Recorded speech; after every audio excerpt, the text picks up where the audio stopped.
Hello friend, welcome to knowledge point 02।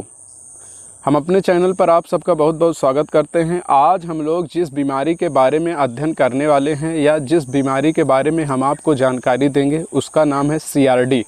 इसका full form होता है क्रोनिक रिस्पायरेटरी डिजीज़। ये मुर्गियों में लगने वाला एक बहुत ही खतरनाक रोग है।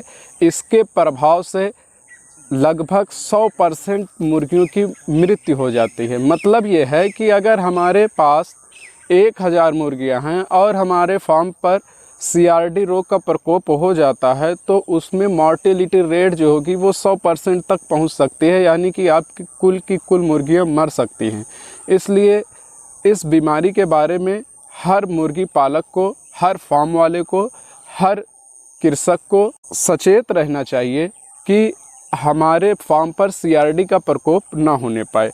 तो फ्रेंड, आज की हम अपनी इस वीडियो में आपको CRD के कारण, CRD के लक्षण, ये रोग कैसे फैलता है, इसका इलाज तथा फिर देसी उपचार से कैसे हम इस रोग को कंट्रोल कर सकते हैं, इन सब के बारे में जानकारी देंगे। तो सबसे पहले हम चलते हैं इस रोग के कारण की तरफ, यानी कि ये रोग किसके वजह से होता है। तो इस रोग का कारण है माइकोप्लाज्मा गैलीसिप्टिकम बैक्टीरिया। ये एक बैक्टीरिया के द्वारा फैलने वाला रोग है। अब हम चलते हैं इस रोग के फैलने की विधि की तरफ कि ये रोग कैसे हमारी मुर्गियों में फैलता है।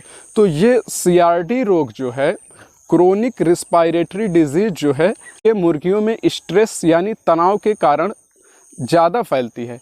फॉर एग्जांपल, हमारी मुर्गियों में तनाव कैसे हो सकता है? जब हम मुर्गियों की कैपेसिटी से ज़्यादा अपने फार्म पर मुर्गियां रखेंगे। जैसे हमारे फार्म की कैपेसिटी 100 मुर्गियों की है, हम 200-250 मुर्गी रख रहे हैं, तो हमारे फार्म में स्ट्रेस बढ़ जाता है, तनाव बढ़ जाता है। इसके अलावा उचित जल और दाने का प्रबंध ना करने की वजह से मुर्गियों में तनाव बढ़ जाता है, जिसके वजह से वो CRD के प्रकोप से जल्दी प्रभावित हो जाती हैं। इसके अलावा मुर्गियों के नाक से, आँख से द्रव निकलता है, जिसके संपर्क में आने से स्वस्थ मुर्गियां भी प्रभावित हो जाती हैं।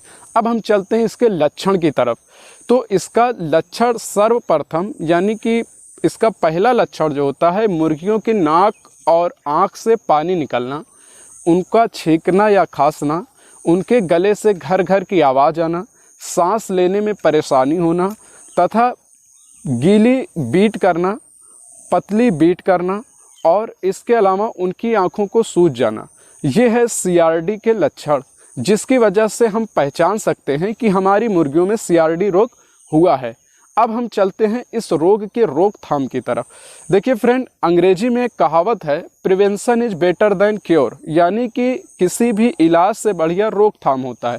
जब हम रोकथाम किसी बीमारी का कर लेते हैं तो हम उस बीमारी के फैलने से बच जाते हैं, तो ये हमारे इलाज से बेहतर होता है। तो हम सबसे पहले जानते हैं इस बीमारी को रोकेंगे कैसे। तो इस बीमारी को रोकने के लिए हम अपने मुर्गियों के बिछावन को गीला नहीं रखेंगे, उनमें साफ सफाई करेंगे, उनको सैनिटाइज करेंगे और नई मुर्गियों को कुछ दिन तक अलग रखेंगे।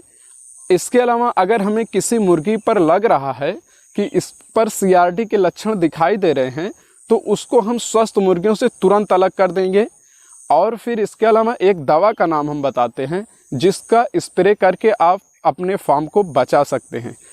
उस दवा का नाम है वीरा क्लीन। वीरा क्लीन का स्प्रे करके हम अपने फार्म को सैनिटाइज कर सकते हैं, जिसके वजह से उस पर बैक्टीरिया, ये एक एंटीबायोटिक होता है जिसके वजह से बैक्टीरिया मर जाते हैं। और फिर अगर कोई अच्छा एंटीबायोटिक आपको पता हो तो आप उसका स्प्रे कर सकते हैं। अगर हमारे फार्म पर CRD के लक्षण दिखाई दिए थे और फार्म हमारा खाली हो चुका है तो हम 7 दिनों तक वीरा क्लीन से हम स्प्रे करने के बाद ही नए चूजे को उसमें डालेंगे। तो ये था इसका रोकथाम। अब हम चलते हैं इसके इलाज की तरफ। तो इसके इलाज के लिए एक दवा आती है रिस्पायरेटरी हर्ब नाम से। रिस्पायरेटरी हर्ब नामक दवा को हम 1000 मुर्गियों के पानी में 5 मिलीलीटर 5 ml मिलाएंगे और उनको अपनी मुर्गियों के सुबह के टाइम देंगे और दूसरी टाइम यानी शाम के टाइम हम अमीनो पावर अमीनो पावर को हम अपने मुर्गियों को शाम के टाइम देंगे। ये हो गया इसका इलाज। अब हम देखते हैं देसी उपचार। जैसा कि हम अपनी हर वीडियो में आपको कुछ ना कुछ देसी उपचार बताते हैं, तो इस वीडियो में भी आपको हम देसी उपचार बताएंगे। तो इसके लिए सबसे पहले 100 ग्राम अदरक, 100 ग्राम लहसुन, 10 लौंग, 50 ग्राम गुड़, 1 चम्मच हल्दी, इन सब चीज़ों को मिलाकर हम मिक्सर या जार में पीस लेंगे और फिर इसको 1 लीटर पानी में मिला करके पकाएंगे। 1 लीटर पानी में मिलाकर तब तक पकाएंगे जब तक 1 लीटर पानी 800 ml ना बचे, यानी 200 ml पानी को हम जला देंगे। फिर इससे जो हमारा काढ़ा बनेगा उसको हम 1 कप 1 लीटर पानी में मिलाकर अपनी मुर्गियों को देंगे।